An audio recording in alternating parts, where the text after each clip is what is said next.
So this is probably going to be a real short video. The Philadelphia Eagles steamroll the G-Men 38-7. Just an all-out beatdown all the way around. They dominated them at the line of scrimmage on both sides of the ball. Their secondary was fantastic.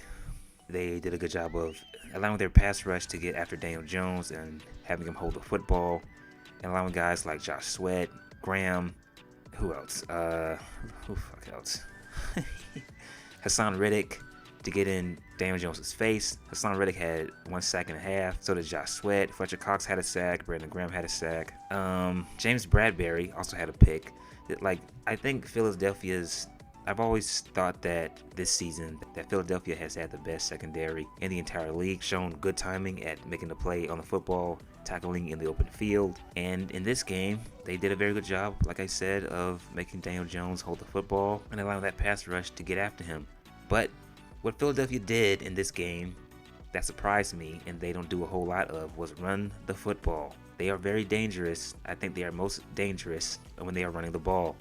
44 rushing attempts, 268 yards rushing, 3 touchdowns. 3 rushing touchdowns. And I felt like this for years, that they need to give the ball to Miles Sanders and Boston Scott. They are more effective when they run the ball. And whenever they ran the ball, they created running lanes every time, pushing the interior defensive linemen to the left and to the right, just creating alleys for the running backs to run through. Jalen Hurts, 16 for 24. And if anybody hears gunfire in the background, that's someone playing Call of Duty. Jalen Hurts, 16 for 24, 154 yards, 2 touchdowns. He had a rushing touchdown. He was okay. Didn't really do a whole lot. Didn't really need to. Like I said, the true damage came from the running game. Kenneth Gainwell, 12 rushing attempts, 112 yards, 1 touchdown. He had the game was out of reach, but his touchdown came at the end of the game when they put in Gardner Minshew. Miles Sanders, 17 rushing attempts, 90 yards rushing. Boston Scott only had 6 rushing attempts, 32 yards rushing, but he did have 1 touchdown. He made the most of his opportunities, I thought, when they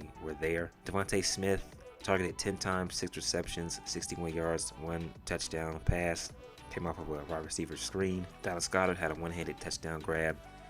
He was targeted 5 times, 5 receptions, 58 yards. A.J. Brown was quiet. When was the last time you saw A.J. Brown only go 3 for 22? Daniel Jones, 15 for 27, 135 yards. He had one interception. His receiver, it looked like, I believe he was trying to get it to Darius Slayton, that's his name. It looked like they weren't on the same page. Darius was going out and Daniel threw the ball in, and James Bradbury read that and jumped on it and picked it off. The Giants did show some fight in the third quarter, but that was about it. They showed a little bit of fight. They scored and almost got a fumble recovery off of Jalen Hurts. Saquon Barkley, 9 rushing attempts, 61 yards rushing. I think his longest run came in the third quarter. Matt Breida, 4 rushing attempts, 23 yards, 1 touchdown. And everyone else was quiet. There's not really a whole lot to say about this game, except that Philly has it all. They have it all. I think they are the most complete team in the NFC, and they are my pick to come out of the NFC. So